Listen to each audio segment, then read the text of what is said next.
आप देख रहे हैं अनहोनी।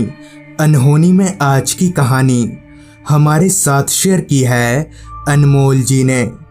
तो चलिए बढ़ते हैं आज की इस कहानी की ओर। घटना है साल 1977 की, जब मेरे दादाजी की एक छोटी सी दुकान हुआ करती थी। उनका दुकान कभी मंदा चलता तो कभी काफ़ी अच्छा। उस समय गांव के लोग अपना जीवन मिट्टी के चूल्हे और बैटरी टॉर्च के सहारे ही गुजारते थे।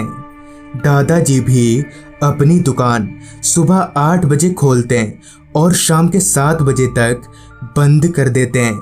ऐसे ही एक शाम दादाजी ने दुकान में ख़त्म हो गए सामानों का लिस्ट बनाया और ठीक शाम के 7 बजे दुकान बंद करके अपनी साइकिल लेकर शहर की ओर सामान लाने चलते बने। दिसंबर की कड़कती ठंड में दादाजी को साइकिल चलाते वक्त काफ़ी परेशानियों का सामना करना पड़ रहा था। चल रही ठंडी हवाएं दादाजी को अंदर से लेकर बाहर तक झंझोड़ कर रख दे रही थीं। खैर, काफ़ी परेशानियों का सामना करने के बाद दादाजी उस दुकान पर पहुँचे जहाँ से वो अपनी दुकान के लिए सामान लेते थे।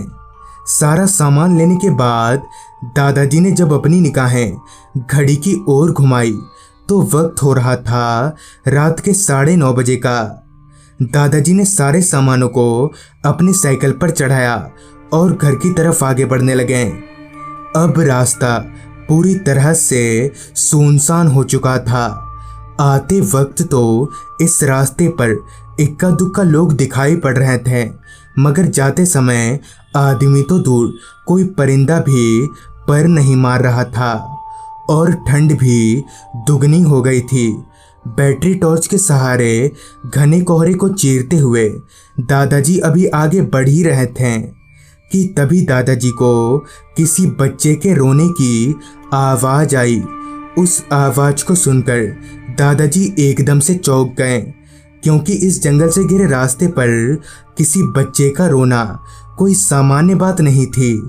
ऊपर से दादाजी इन सब छलावों से भी अच्छी तरह से वाकिफ थे, जिस वजह से दादाजी बिना रुके आगे बढ़ने लगे। अभी दादाजी आगे बढ़ ही रहे थे कि तभी उनकी नज़र रास्ते के एक किनारे एक बड़े से पेड़ पर गई, जहां कोई बच्चा पेड़ की डाली पर बैठकर रोए जा रहा था। उस बच्चे को इस तरह पेड़ की डाली पर बैठा देख दादाजी ने कहा, अरे बेटा, तुम इतनी रात को पेड़ पर क्या कर रहे हो? दादाजी के इतना बोलते ही वो बच्चा और जोर जोर से रोने लगा और रोते रोते इतने ऊंचे पेड़ से ही नीचे कूद गया। उस बच्चे को नीचे गिरता देख दादाजी दौड़कर उस बच्चे के पास गए तो पाया कि अब वो बच्चा जमीन पर औंधे मुंह पड़ा हुआ है। दादाजी ने आवाज़ लगाकर उस बच्चे को उठाया, मगर वो बच्चा टस से मस नहीं हुआ। उसके शरीर में कोई हलचल ना पाकर दादाजी ने उस बच्चे को अपनी ओर पलटा और पलटते ही दादाजी के होश उड़ गए। दरअसल अब कोई बच्चा नहीं, बल्कि वो एक राक्षस में तब्दील हो गया था और उसके सर पर 2 सींग निकल आए थे।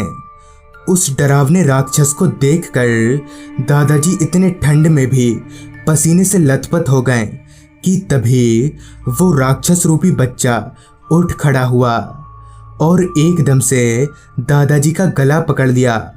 उस राक्षस ने दादाजी का गला इतनी जोर से पकड़ा था कि दादाजी एकदम से छटपटाने लगे कि तभी जंगल से एक अघोड़ी बाबा निकल आए, जिन्हें आता देख वो राक्षस छूमंतर हो गया।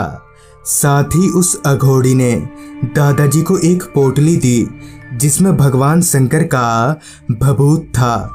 उस भभूत को लेकर दादाजी सही सलामत घर तो आ गए, मगर उनका कहना था कि वो राक्षस कई दिनों तक उन्हें दिखता रहा, मगर भभूत के कारण वो दादाजी को कोई नुकसान नहीं पहुंचा पा रहा था। तो दोस्तों, ये थी अनमोल जी की भेजी गई कहानी। अगर आपके पास भी ऐसी ही कोई कहानियाँ हैं तो हमारे साथ ज़रूर शेयर करें। तो मैं आर्यन जल्द ही मिलूँगा आपसे ऐसी ही एक कहानी के साथ।